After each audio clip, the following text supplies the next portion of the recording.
we're recording.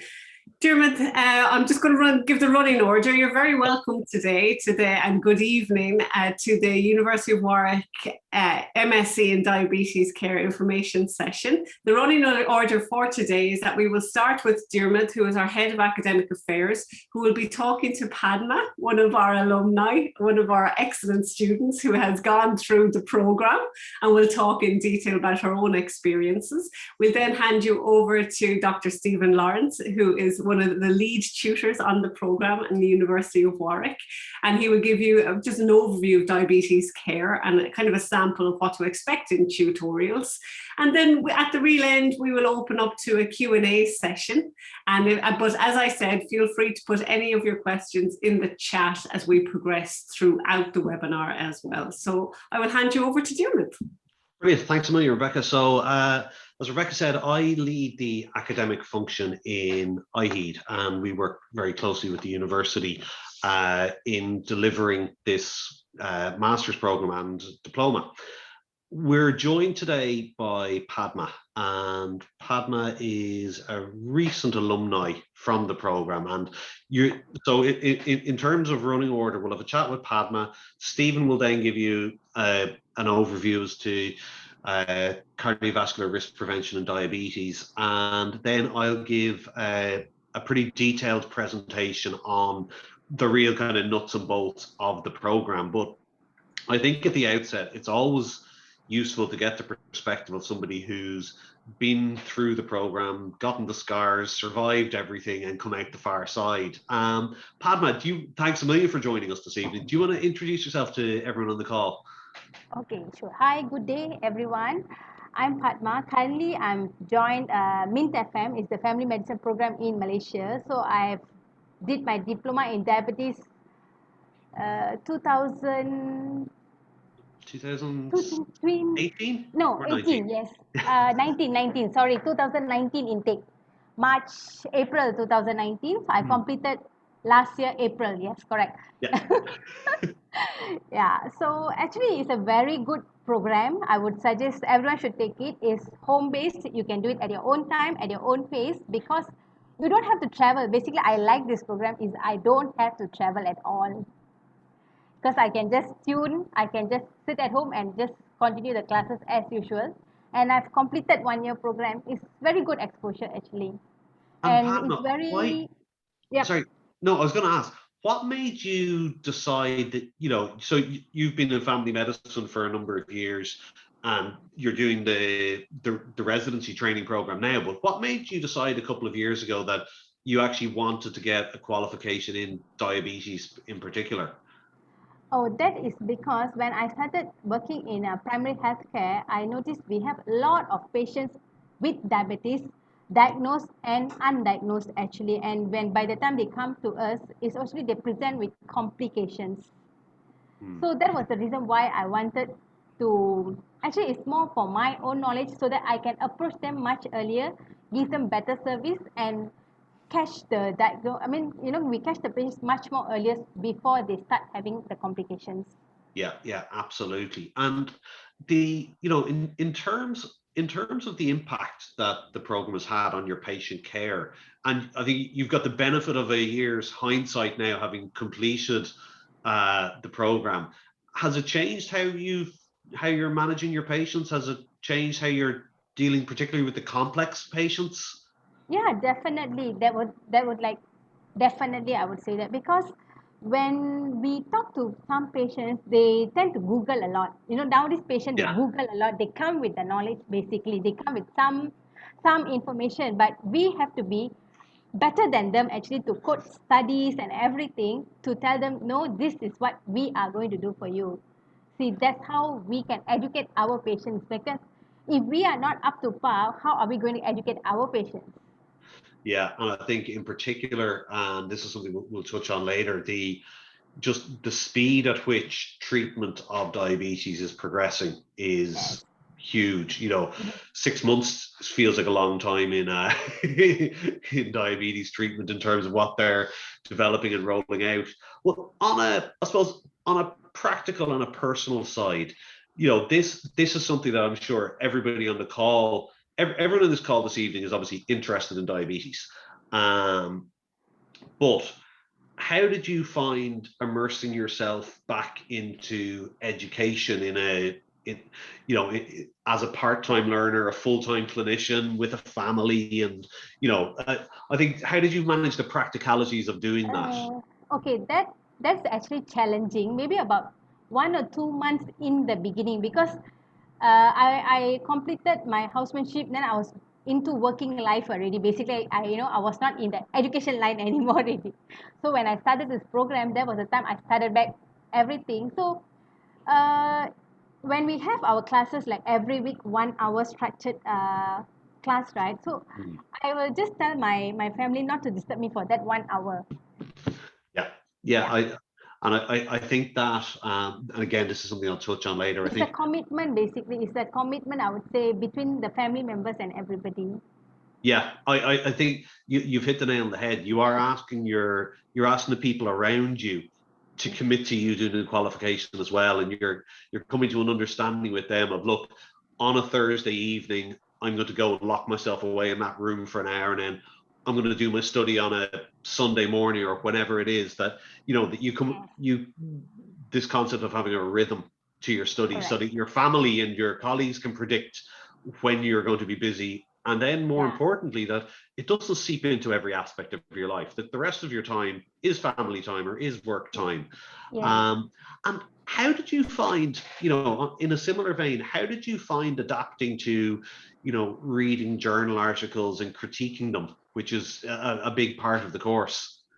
Yes, it's a big part, but when we start reading, actually we gain a lot of new informations and everything. So when we read and when we write essay from that, actually we learn a lot from there actually. Yeah, and I think that, again, I think that's something that a lot of people that come onto the program, they're possibly a little nervous about it at the start, but then Mm. very, very quickly the practice kicks Yes. in, and we Stephen and I would look at the quality from someone's module 1 essay to their module 5 or module 6 essay, and they're There's a lot they're of difference, right? incomparable. Yeah, Yes. there's a I huge would say that difference. myself because I know I improved a lot. Yeah, no, big time, big time.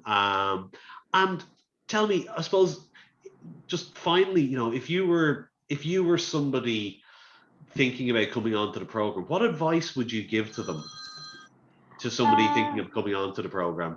okay. Take up the program. I would say take up the program. Yes, it's challenging, but the outcome is really worthwhile. I would say that. Yeah, no, absolutely. So look, Padma, thank you so much for your time this No evening. I think problem.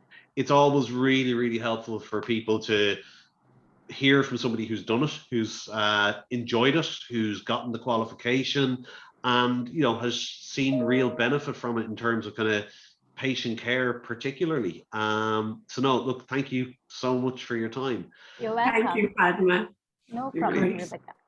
So we're joined this evening as well by our program director, Stephen Lawrence. Stephen, do you want to introduce yourself and kick off? Yes, absolutely. Just And checking I'll that you just can hear me. Yeah, I'm just going to spotlight the video for Okay, everyone as well, so that you come up large. that's great. Thank you so much, Dermot. I take it you can hear me nice and clearly. Yeah, perfect. Yeah.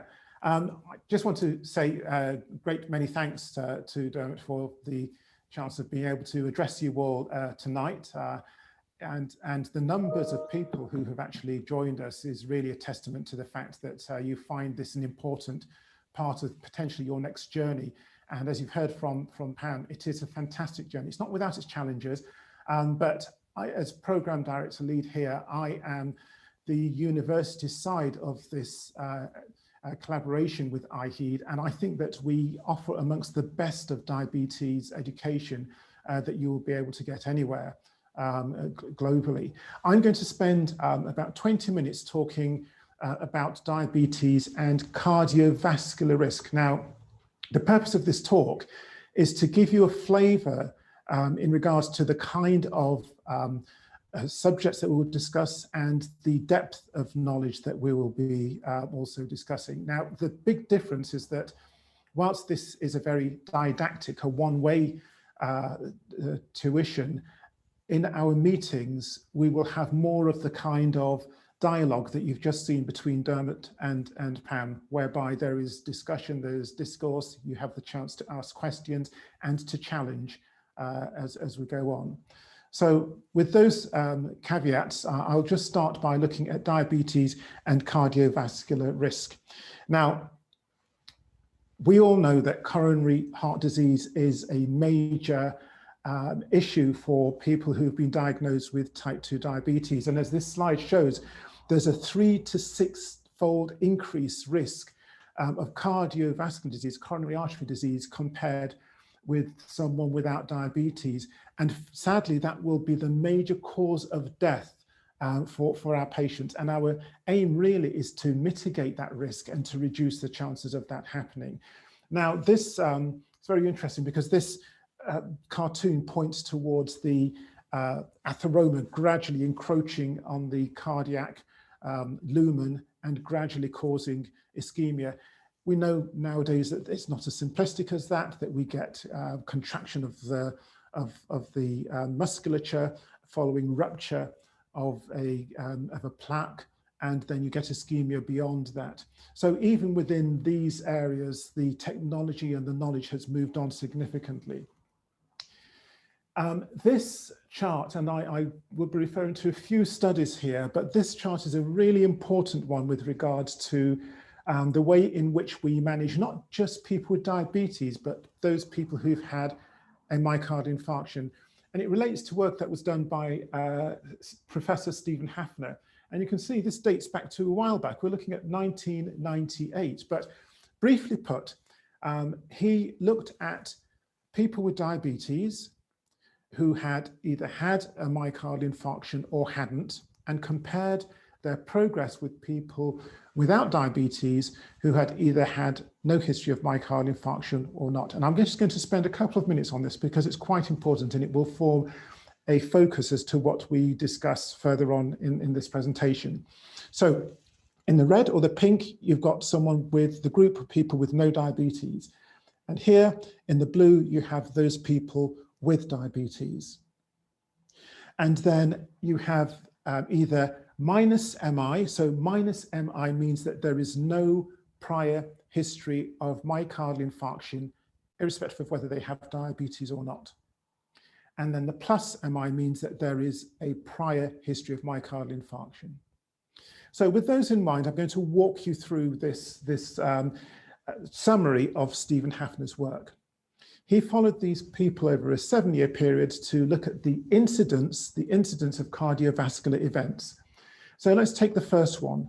So if you have no history of myocardial infarction and you have no diabetes, so that's the red, then as one would expect for a middle-aged person, your risk of diabetes, of myocardial infarction over the 7-year period of the study was very low. It was less than 5%. Now, if you have someone who has no diabetes, so we're still in the red, but they have its plus MI, so they have a prior history of myocardial infarction, their subsequent risk of another event, of another myocardial infarction, is increased significantly. You can see that's almost 20% over that 7-year incidence.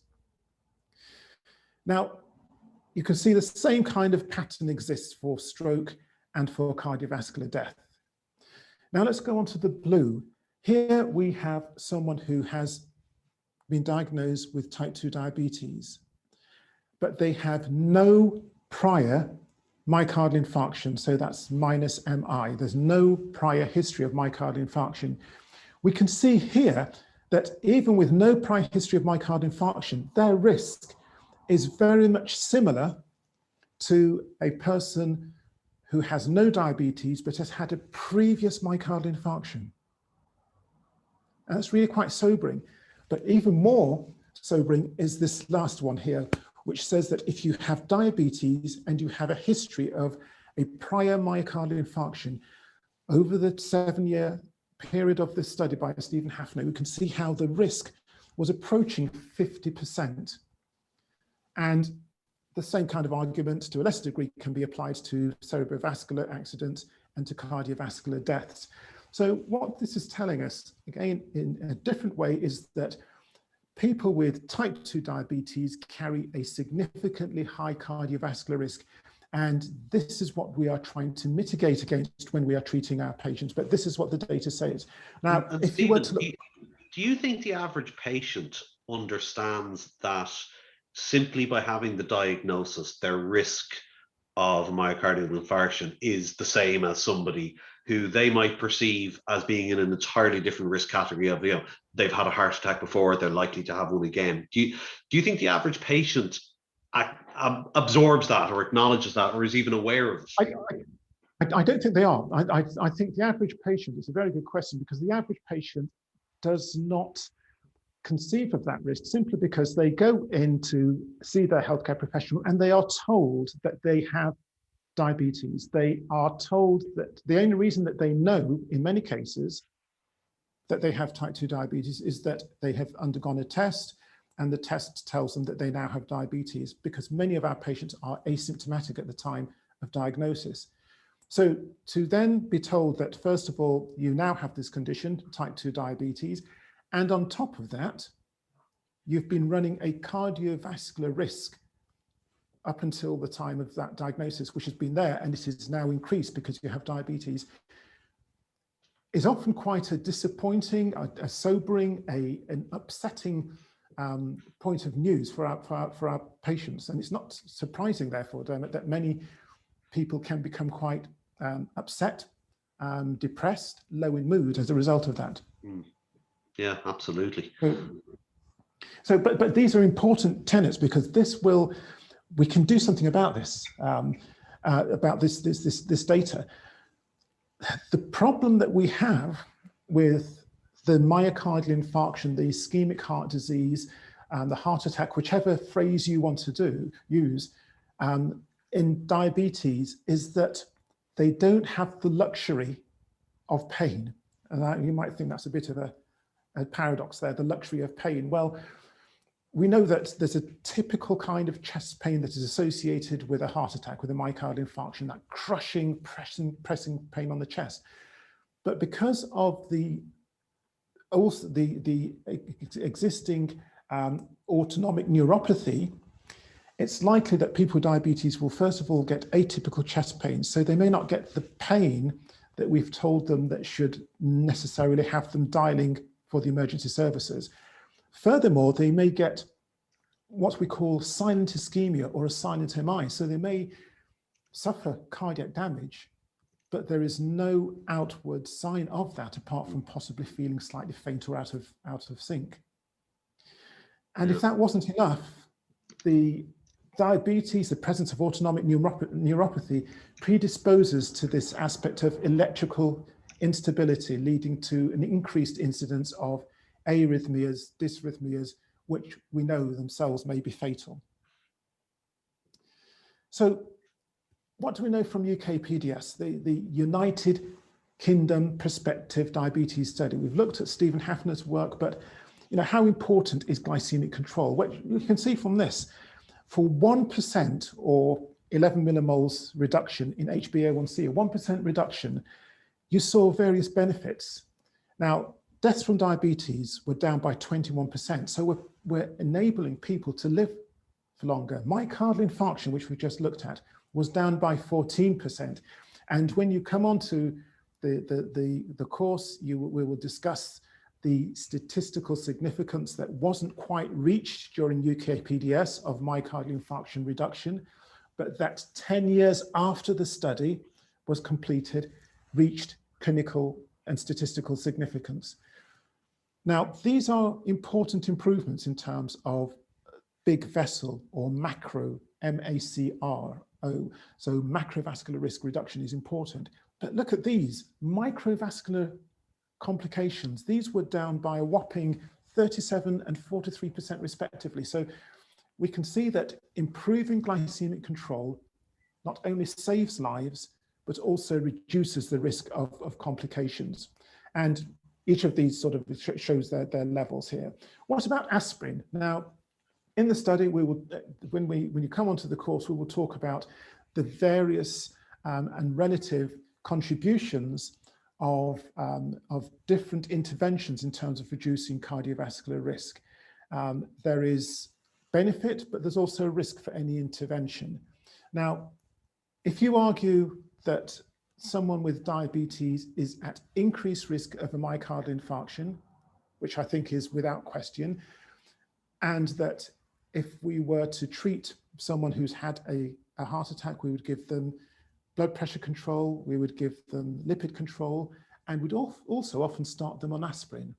So should we do that for people with diabetes? When we look at the evidence critically, we see that it's not quite as simple as it might seem.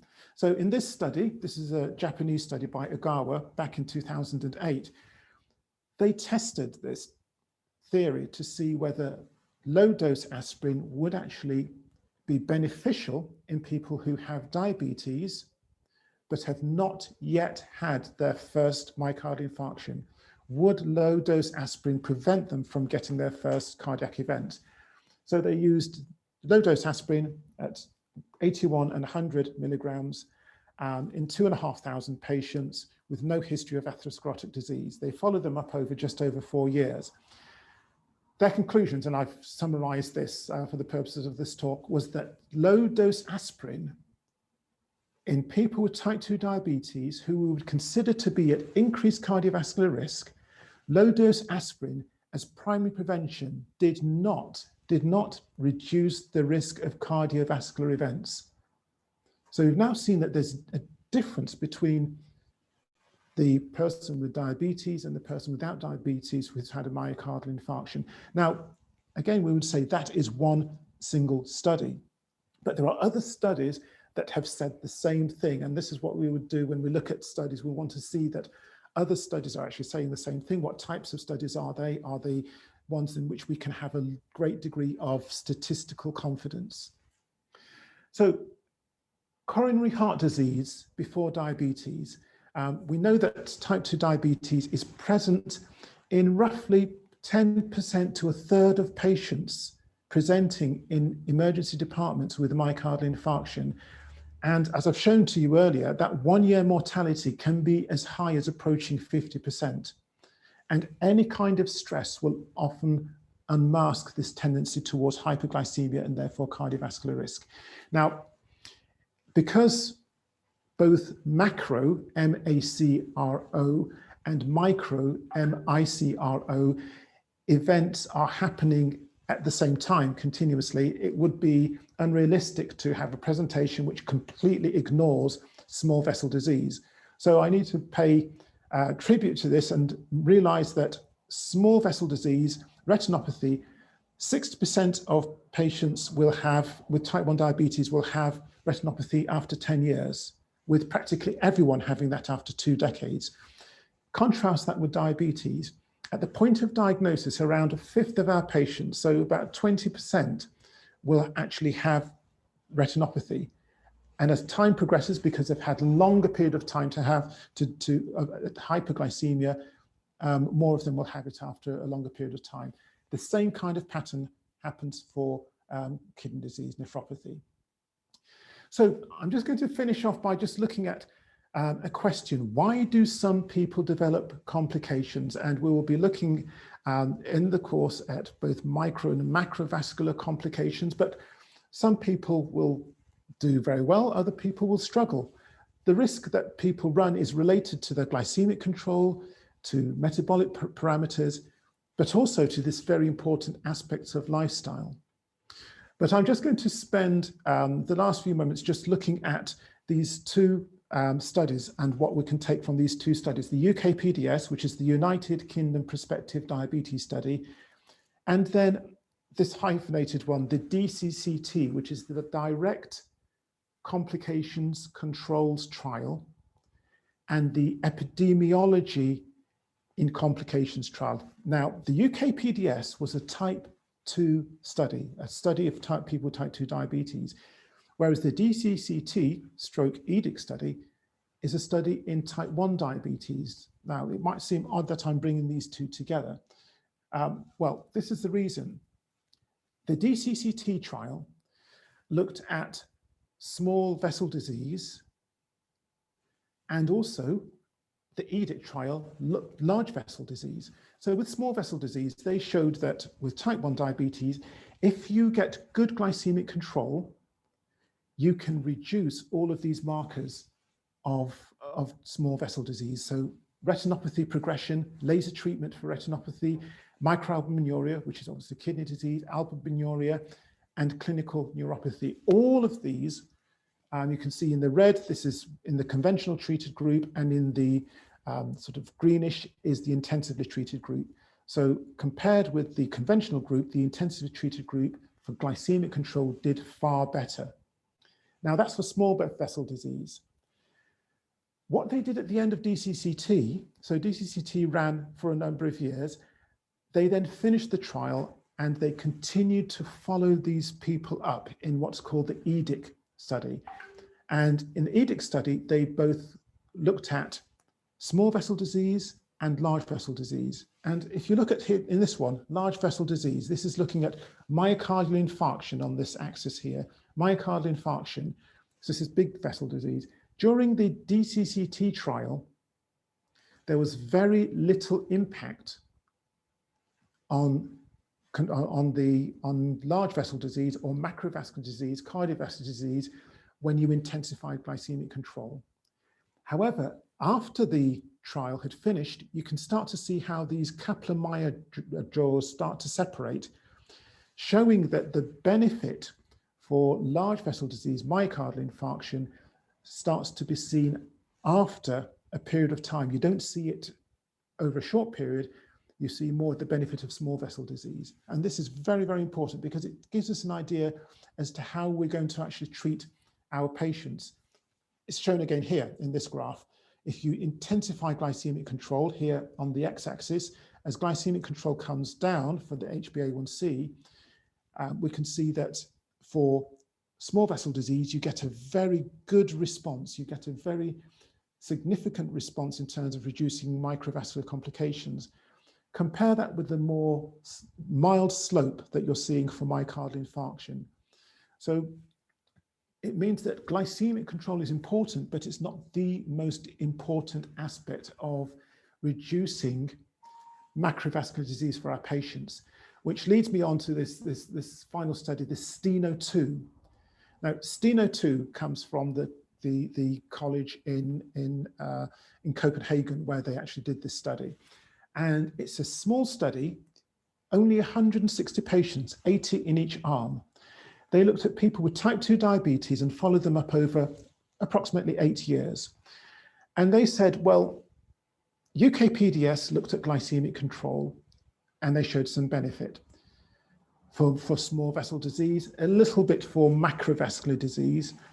We've had DCCT, which showed a great benefit for small vessel disease and a little bit for large vessel disease. But in real life, we don't just control glycemia. We look at blood pressure, lipids, lifestyle, all of these things together. And this is what the STENO2 trial did. It looked at multifactorial control of lifestyle, blood pressure, cholesterol, HbA1c. And what they showed was amazingly impressive. They showed a 20%, the third bullet point here, a 20% absolute risk reduction in cardiovascular disease. So this is big vessel disease, macrovascular disease. Absolute risk reduction, you will learn in this in the tutorials, is far more impressive than relative risk reduction. Many studies will report their results in terms of relative risk reduction, which always looks very impressive. But there are very few studies in diabetes that can boast a 20% absolute risk reduction, especially in big vessel disease. This translated to a 53% relative risk reduction for large vessel disease. And as you can imagine, the reduction in microvascular complications was even better for that. So again, multifactorial intervention shows all of these benefits. And we would discuss in a group as to how these might be, how we might make these interventions. The data is just shown here in this Kaplan-Meier graph, and you can see how the jaws for macrovascular benefit start to separate within the first year of intervention. So here you have the intensively treated group in the red and the conventionally treated group in the blue. Okay, so I'm actually going to make this the last slide so that we can go back and not sort of use too much time, but I'm just going to leave this with you as food for thought. We concentrate so much on glycemic control, which is not unreasonable because we reduce microvascular complications. And I would normally throw out to my group and say, if you had the choice, you had to choose one thing, which one would you go for? And I put this slide up as a taunt, I would say, in some respects, because here we have 4 trials: ACCORD, and you can read this for yourself, Action to Control Cardiovascular Risk in Diabetes. We have ADVANCE, which is Action in Diabetes, Vascular Disease, and using Pretarex and diamicrone, which is basically a sulfonylurea controlled evaluation. We have the Veterans Affairs Diabetes Trial and UK-PDS. Now, each of these sought to target glycemic control at certain levels. ACCORD wanted to get values to less than 6%. Now, less than 6% we know is normal glycemia. That is someone without diabetes.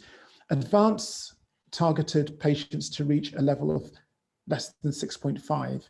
VADT 7 and UK-PDS 7.5.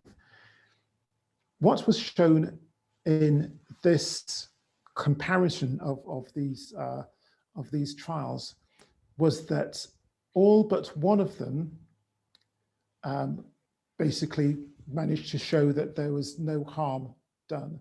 But one of them, the ACCORD study, which was the study that aimed to get patients to less than 6%, the ACCORD study had to be stopped in February 2008. And that was because of a 22% increased observation of mortality. 22% more people died as a result of this attempted intensification down to less than 6%. So again, this is the taunt that I would put out. Which one would you go for? How would you actually take this forward in terms of trying to get the very best for our patients based on the evidence? And we would look at this in a very discursive manner.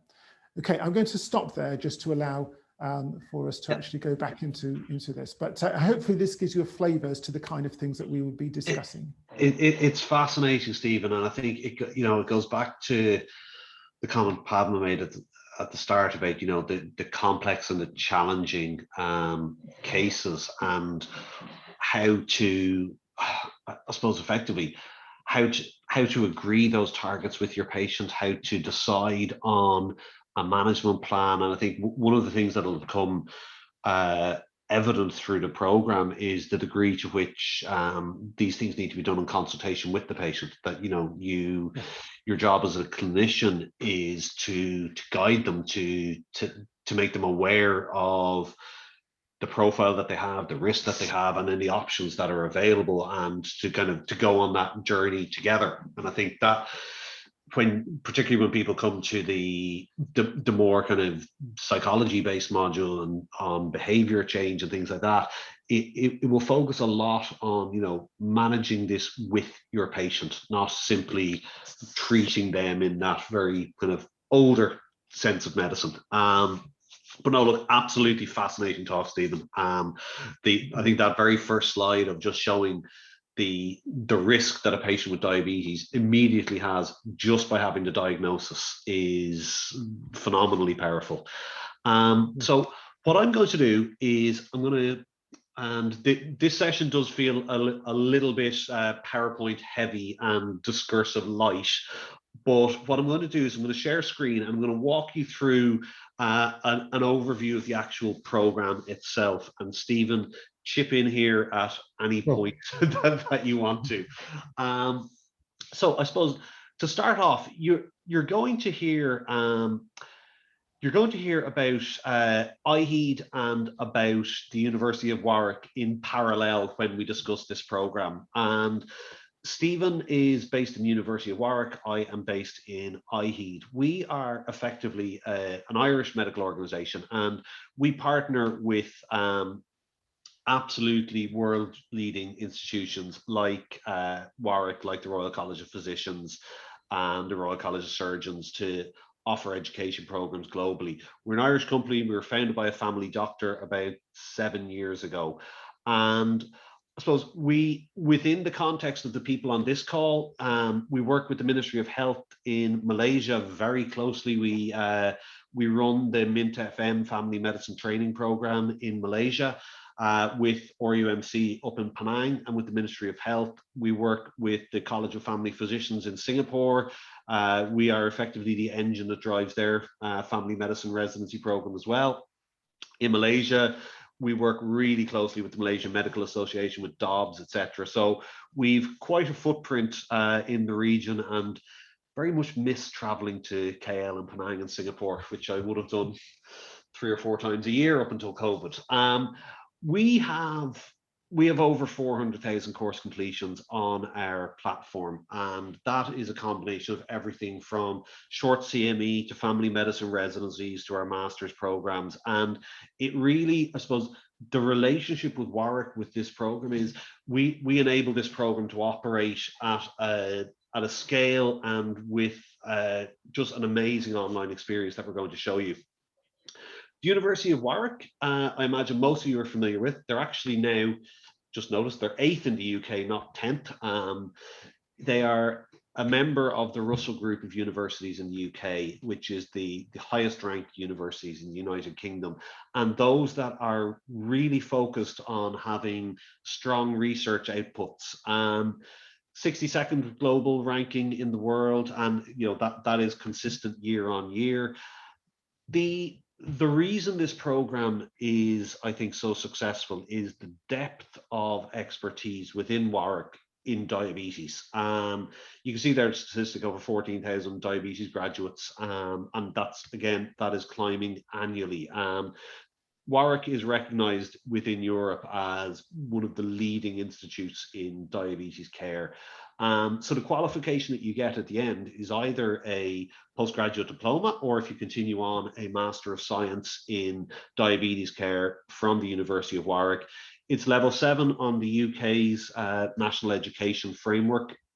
And I think what's important is this program the award makes no distinction between this program and any other program that you would sit on campus in Warwick. It doesn't differentiate that it's online. It doesn't mention distance learning or anything like that. It is viewed as being as robust and rigorous as any qualification in the university.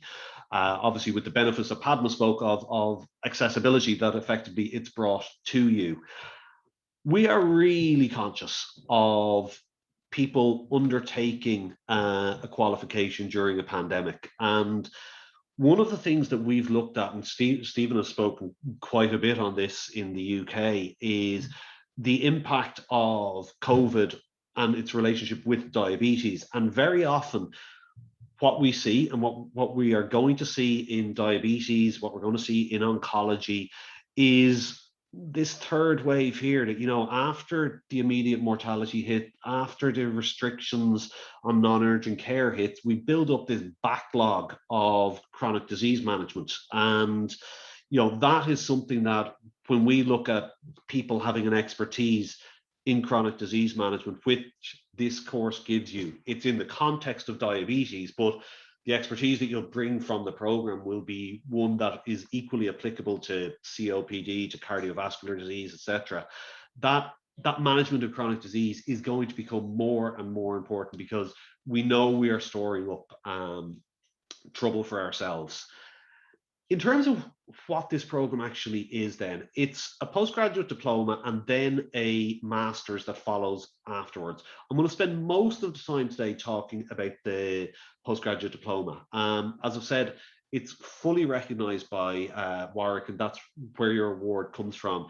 It's also got recognition from local regulators. So you can submit this for CME with the MMA, with the Council in Singapore, etc. And I suppose in terms of the beauty of this program is the type of faculty we can bring to you. And again, it's the faculty that you'll have is far broader than just one university in Warwick.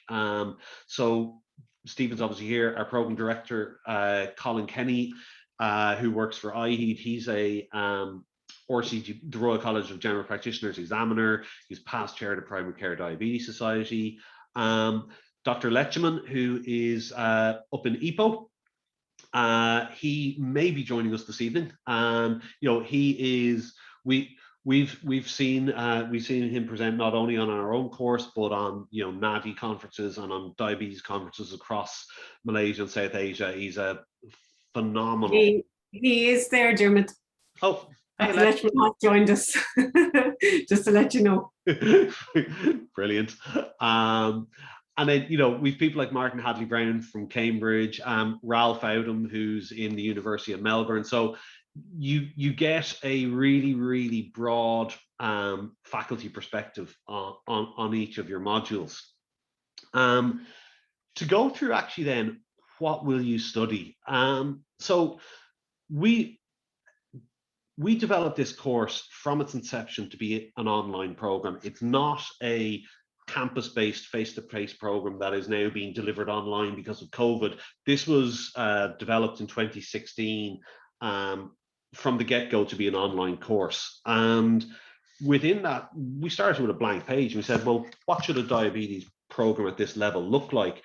And we looked to sources like the International Diabetes Federation guidance on what should be in diabetes curricula. We looked at, what the majority of clinicians would be focusing on in delivering patient care, and we designed a program that very much follows the patient journey. So we start off, and each of these modules are 6 weeks long, and each module has 6 weekly topics in it. So module 1 that will start in the middle of May, we'll start off with core principles of diabetes. So really bringing you through why the epidemiology is important, screening, diagnosis, pre-diabetes and prevention. So really, finding who's at risk, making your diagnosis, the different types of diabetes, and the evidence-based medicine piece, which is just, it's vital that everything we look at, and you've seen this from Stephen's talk earlier, everything we look at is based in the latest thinking, and what the evidence shows us is the basis of decisions that we should be making with our patients. We then move on. The second 6-week module is covering treatment, and this is a very broad and very deep module. We don't differentiate between different scopes of care that people may have internationally, and different prescribing rights that people may have. So whether or not you're in a country that allows people in primary care to put people on SGLT2s or GLP-1s or not is somewhat irrelevant to us. We teach it anyway on the basis that it's changing so fast, and so much of diabetes care is going to move into primary care management, that we want to arm you with all of that. The third module on self-management is one which, arguably it could come before treatment, but it's probably one of the more important modules to give you a toolkit to draw from when dealing with your patients, that you can, as I mentioned a few minutes ago, you can share the decision making with them. You can empower them to have the sense of responsibility over their condition, and to do that, you'll need to know the techniques of persuasion, the techniques of motivational interviewing, the psychology of behavior change, the benefits of lifestyle modification and physical activity and exercise and diet, and doing that sometimes through structured education programs. Sometimes it's it's the opportunistic intervention that you or as a doctor or a nurse can have, that your patient can self-manage when they do have sick days and know what to do when complications arise. So that comprises semester 1 over 6 months, and it's a really, really comprehensive introduction to diabetes management. We then continue on to some of the issues that Stephen spoke about in semester 2, which is very much looking at prevention and management of complications. So small and large vessel complications, and eyes, feet, kidneys, etc. And then module 5 obviously has a very large focus on cardiovascular risk prevention. Module 6 then looks at special considerations in diabetes, so gestational diabetes. Ramadan is coming up in a few weeks' time, and the ideal is that every patient with diabetes will have had a conversation with their clinician about 2 weeks ago as to what they should be doing before and during Ramadan, if they intend to fast, and the question of who should and shouldn't fast depending on their condition, and really getting into the heart of kind of how you manage patients in what are complex and trying circumstances for the diabetes that they have. Mental health is, there's such a body of literature which shows the impact of diabetes on mental health, and recognizing and helping your patients to manage that.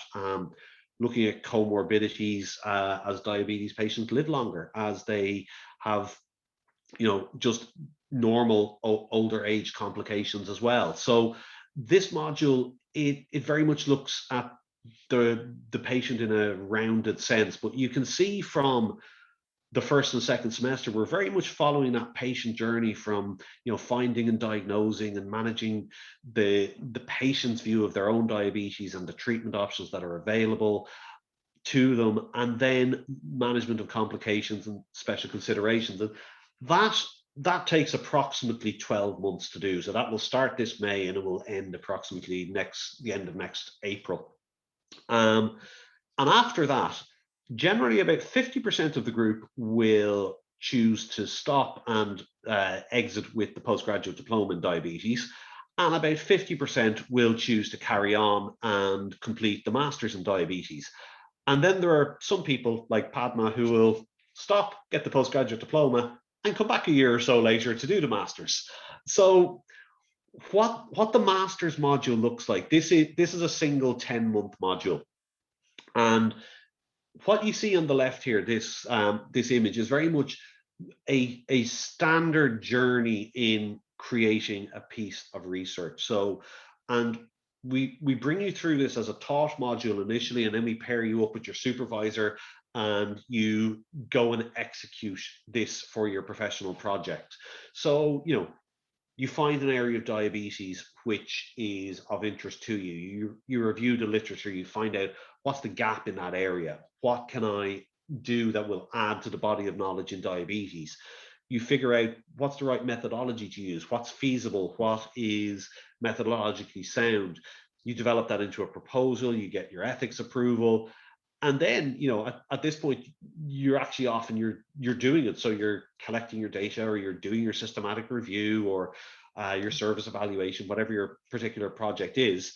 And what I think Warwick are tremendously good at is making sure that the qualification, in the same way that the diploma modules are really patient-centered, that actually the assessment for the master's module is of as much utility for you with regards to research as it can be. So instead of a 15,000 word dissertation that sits lonely on a shelf, we ask you to do a 4,000 word research article. So you do a journal article in the style of the American Diabetes Association Journal of Diabetes Care, and you do a conference poster presentation, so that when you come off your master's, yes, you've got your MSc, but actually you've got something that you can bring to the NANTI conference. You can submit to a journal and be of utility to diabetes in Malaysia or in Singapore. So I think that the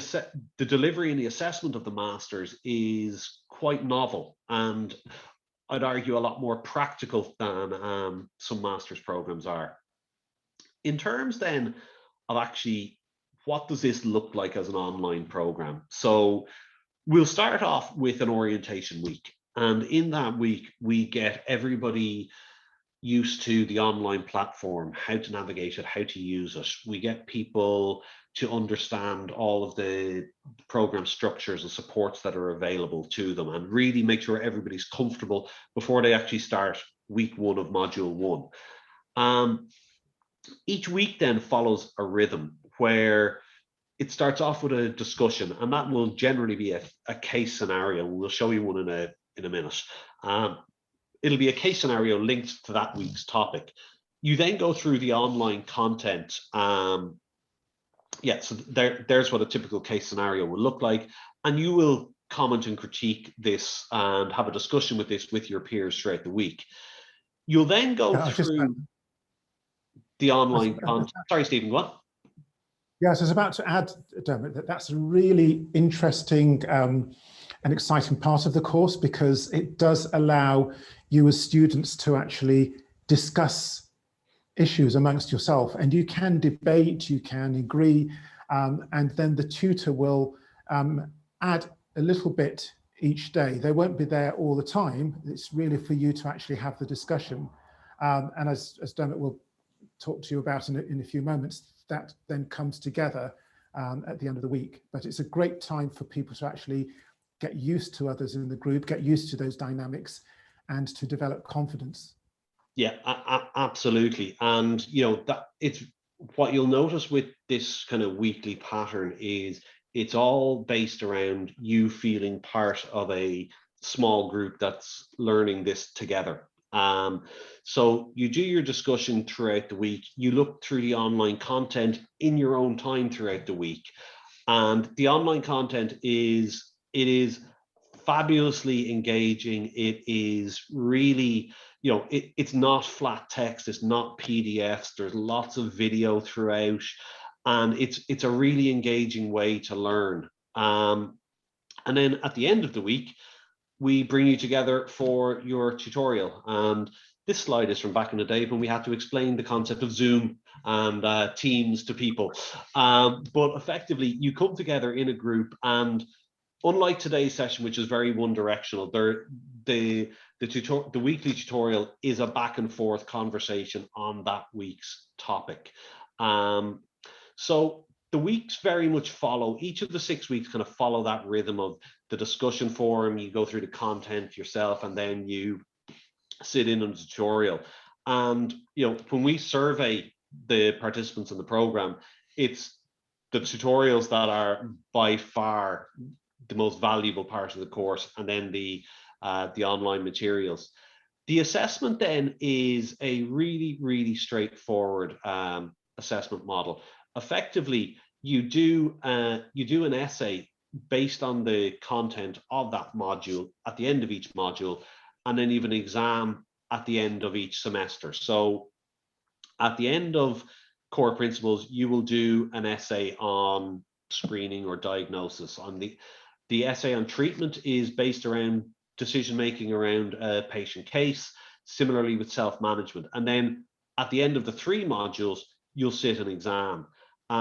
We'll show you some of the pass rates in a few minutes. The assessment is not something to fear. The pass rates are really, really high. We get a very, very strong caliber of participant on this program. They have an excellent education experience, they have a fair assessment, and they tend to do very well. So that pattern kind of repeats itself by module and by semester. So again, to Padma's point, your family and your colleagues will all know what your commitment is likely to be. So in terms of, actually, what does it then mean for you? So I suppose the first thing to say is we keep the group size small. This is an online program, but that does not mean, it is open for everybody to join. We will keep the group sizes small, and we will make sure that the quality never suffers. So Lechtman, who's on the line here, he will be delivering a group to approximately 20 participants, and you'll get to know your group of 20 really, really well. There will then be other groups dotted around the globe, but we will keep the group sizes really small because quality has to be at the heart of everything we're doing. The six-week modules on the PG Dip, it's really well paced. It's probably in a sweet spot of being just intense enough that A, it keeps your interest, but B, you get through it in kind of that 12-month period.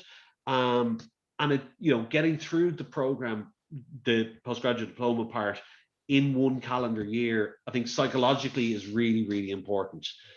In terms of commitment then, and we have hundreds and hundreds of people that have been through the program at this stage.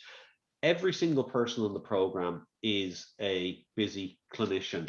The average age in the program is late 30s, early 40s. So lots of people have small children and growing families to manage as well. And it's hard to put an exact number on it, but most people would tell us that they do an average of 5 or 6 hours a week. And then when they're doing their essay or studying for an exam, that will kind of peak. But it's certainly, the program has shown itself to be really manageable within your clinical load as well. And there's huge support. The program management team and the tutors really are there to make sure that you have everything you need to get through the program, that you know where to turn to for assistance. And we use analytics to kind of spot people that we think might be struggling and offer them assistance. So there's a huge amount of support there. In terms of the actual student experience then, so we've had 450 students from 36 countries in the program over the last, since 2016. There's 88% student engagement. And I think that's probably, for me, one of the single most important statistics, that it shows me that people never get to every single part of the program. Some people will miss things occasionally, and that's absolutely fine, because I view this statistic alongside this one and this one, which is the program support is rated really, really highly by participants, and a 92% pass rate means, and that's the first time pass rate on the assessments. The vast majority of people are getting through the program on their first attempt, and their support's there for when people don't. But Stephen and I and Colin and Letchman, the other tutors, we look at the essays and the exams really critically. We make sure they're of a really high standard, and we are invariably delighted with what we see most of the time. The standard is extraordinarily strong. And I think, sorry, Stephen, do you want to come in there? No, I was about to add to that, to say, yeah, you're absolutely correct that the standard is exceedingly high. The pass rate is very good. And if you're looking at this critically, you would think, well, does that mean that we simply let people through? That is not the case. What we do find is that those people who actually come onto the course, they are properly prepared. They get very, very good tuition. And as long as you are engaging, I would say that it's difficult to fail to matriculate. It's difficult to fail. So it's really those people who, for whatever reason, don't engage, then, or something happens and they fail to flag it up so that we can give them a helping hand, that we may see having some difficulties. But by far the majority of people do exceedingly well. Yeah, no, absolutely. And the next couple of slides here look at kind of program impact. And I think that, again, this is pre and post the PG dip element, and this is looking at different areas of diabetes care. And what I think is really interesting is all of the kind of clinical guidance pieces, like are you comfortable prescribing certain types of treatments and medications? They're practically all at 100%. Some of the more challenging ones are the behavior change and the psychology ones, like overcoming obesity or emotional distress. They're not quite so high, and I think they recognize the very individualized nature of that. But to the topic that Stephen was speaking on cardiovascular risk prevention, people come off the course, and the questions that were asked here were the degree of confidence people have in doing these things, and it's absolutely huge. We then went, and this was the group that qualified in 2017. We went back to them last year and we said, a few very short questions. 3 years post-qualification, when you get the benefit of hindsight, what impact has this had on patient care, on your career, on your reputation with colleagues? And you can see the impact is really huge across. Patient care is the biggest one. Some good impact on career, and reputation with colleagues. And I think that on other of these calls, what some of our alumni have told us is, they seek out the complex, difficult cases, and they're seen as the go-to person in diabetes in their clinic. So that for us is wonderful to get. So nearing the end of this presentation, you'll be glad to hear. So some of the nuts and bolts of applying. So the first thing is, we'll look for evidence of proficiency in English. The course is conducted in English, and the assessment is in English. So it is important that people are comfortable conversing and writing in English. That is not an IELTS exam or a Cambridge exam. It's not a formal examination. Through the application process, and particularly this personal statement, we make ourselves comfortable that you've got the standard of English that we think is appropriate for the program. You need to be in clinical practice, and that is doctor, nurse, pharmacist, dietitian. There's a huge range of kind of the interprofessional team around a patient with diabetes that this program is relevant to. It is a very applied program, so we will want you to be able to contextualize what we're teaching by being in clinical practice. So what we'll ask you for then is a health science degree. So give us a copy of your transcript, personal statement, an employer or an academic letter of good standing, and photo ID. And I can't stress enough that the places are limited. It's an online program, but we have group sizes, and once they fill, those groups fill. So in terms of the fee then, and I'm conscious we've got people from Malaysia and Singapore on the call as well. So the fee is €7,500, and you can see the conversions using today's rate into Malaysia ringgit and Singapore dollars. We will always bill you in euro, but it's useful to be able to see what those rates are. There are a couple of discounts available. The Malaysia Medical Association, we have an amazing relationship with them, and there is a very generous bursary available for Malaysians with the Malaysia Medical Association. Similarly, there is an early registration discount for people in Singapore, and that brings the cost down to, for the PG DIP fee, down to 24,500 ringgit or 11,100 Singaporean dollars. The MSc fee then is on top of that, because, as I said, some people go on to the MSc, some people don't. To secure your place on the program, and I think this is probably one of the most important takeaways, we will ask you for an application and for a deposit, and it's not until that the deposit is paid that your space in the program is secure effectively. We are really conscious of making sure that the program is affordable and accessible. So you can either pay by semester, or you can pay in monthly installments across the program, and that that makes it just a little easier to manage the financing aspect of it. So you can see there the fees for the postgraduate diploma, and then if you go on to the MSc. So I suppose to summarize, it's a 12-month postgraduate diploma, a 10-month master's, both part-time. We expect everyone to be a full-time clinician and a part-time learner.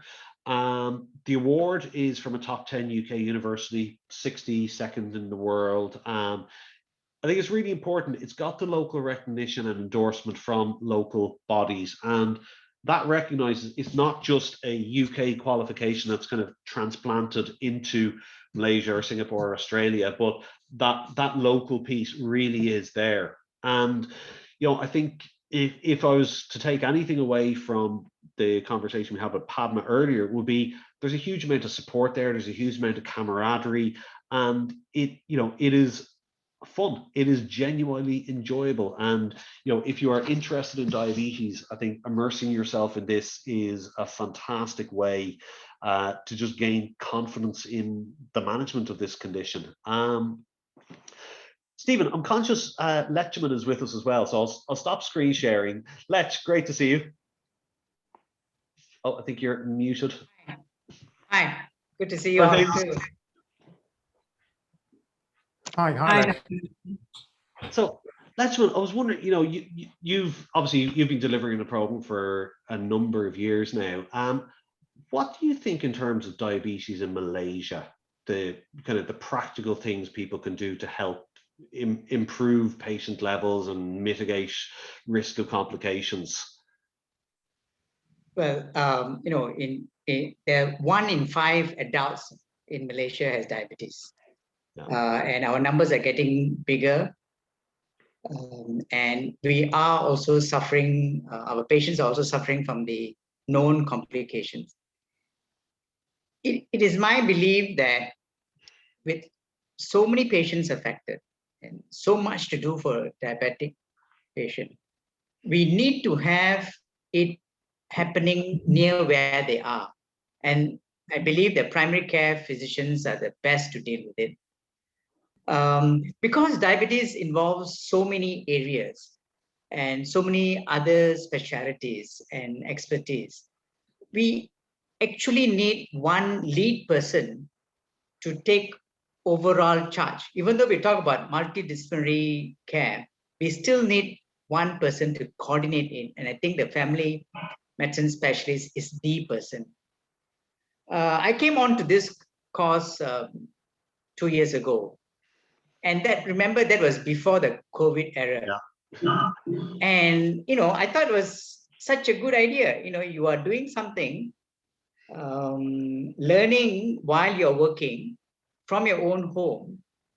And the advantage is, as you learn, you can already start putting it into practice in your patients. And I've had situations during tutorial, actual cases that they face are brought up. And then you have a discussion among people from across different countries. So you get different perspectives. And if there's one thing that's called learning on the job, this is it, right? From home. Yeah. So I thought it was fantastic. And when the COVID came, it didn't disturb this at all. It just went on.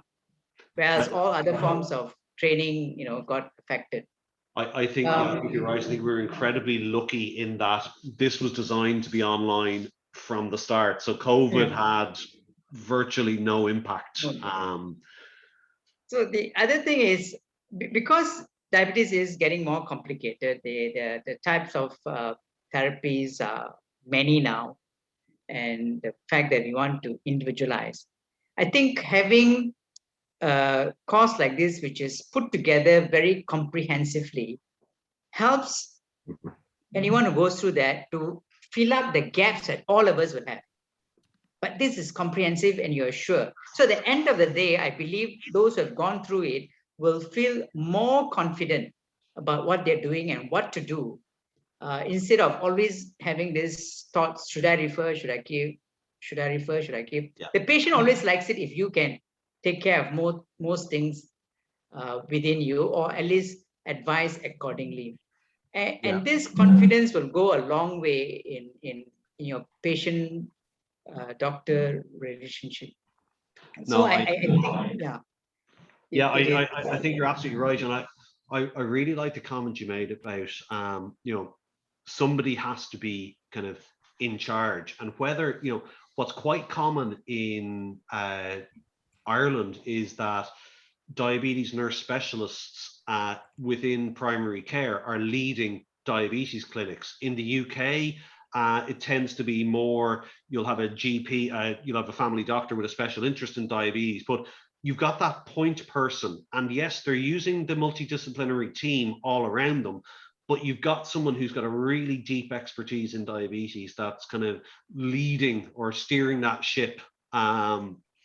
And ultimately, we know from the research, the outcomes tend to be better. And the burden, I think, on secondary care is, it is inefficient and expensive to think that the volume of diabetes that we will have to manage will continue to be managed the way that they have been. So I think it's more and more of this. And we see we see national health strategies which are pushing chronic disease management as much as they can into primary care, and it's the way things are going to continue to go, purely based on volume.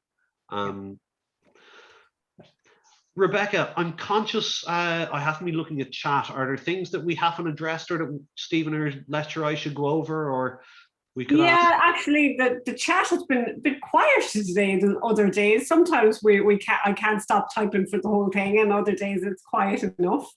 So we've answered most so far. I know that Ming Yi was saying that she is first year houseman training equivalent to first year one, and is this program, is it okay for her to participate or partake in the course? Yeah, the answer is yes, and it's very complementary to your continued studies. As long as you already have an MBBS or an MD, you're entitled to participate on the program. So yeah, we kind of, Nolik has been working away, responding as well. So we're kind of on top of the chats for once.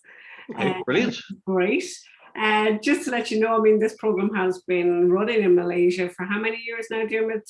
28, was it 2018, 19 we started in Malaysia? Yeah, so we have quite a considerable alumni base now in Malaysia, and 80 students at the very least, if not 100, and they've been doing exceptionally well on the program thanks to the support from our tutors and director like Stephen and Dr. Lechman.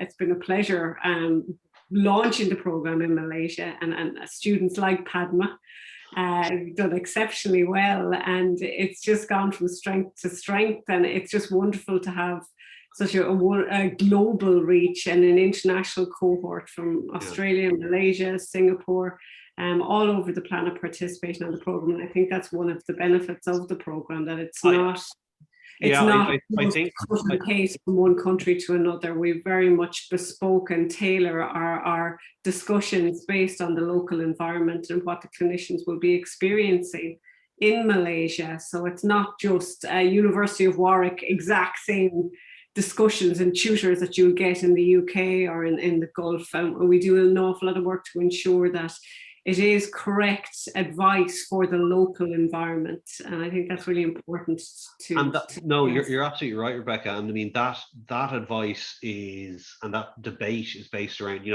well, what does clinical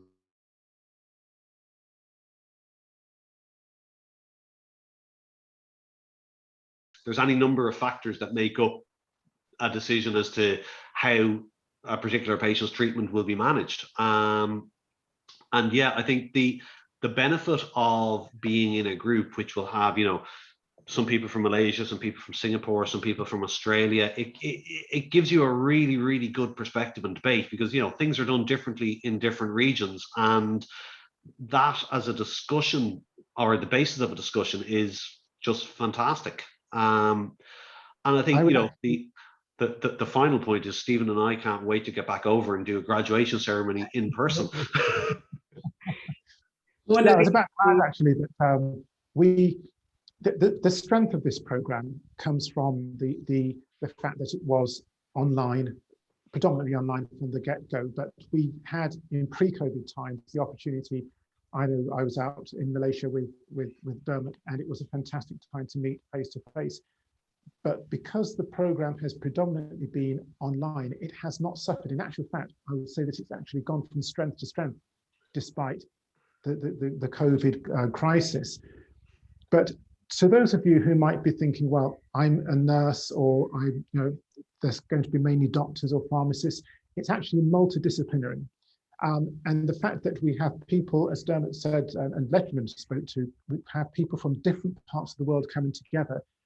You have this almost multiplying effect of different disciplines, different people coming together, and this just enriches that learning experience for anyone who comes on board, far more so than you get from just going to a local college. Yeah, and by virtue of the population and description, Padma's going to work out in about 2 seconds who I'm talking about here, but the highest ranked student that we've had globally is a pharmacist from Penang.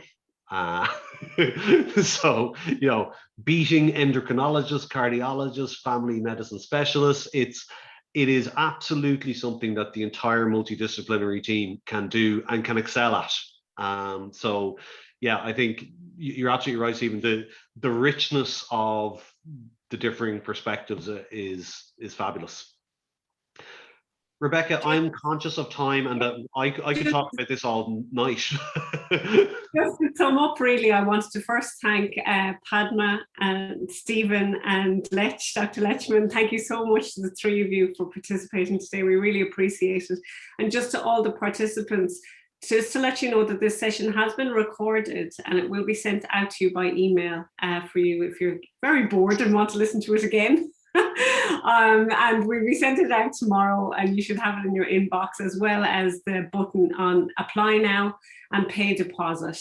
And it's very important. I know that it's an online program, so you think we could take multiple students ad infinitum, and that's not the case. We do cap the student numbers per region because we very much emphasize the fact that we have our tutorials, we have our tutors in charge of one small group, and we like to keep that individual attention with the students. So we do cap the numbers of students we take per intake.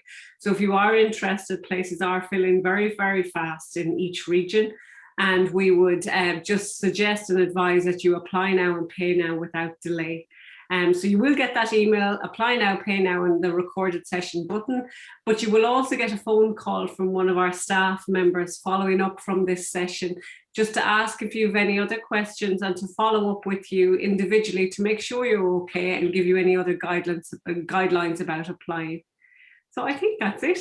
Thank you all so much for your participation today. We hugely Thanks, everybody. It was lovely to meet you all. Thank you very much. Hope to see you in the course. Thank you. Thanks. Bye. Bye.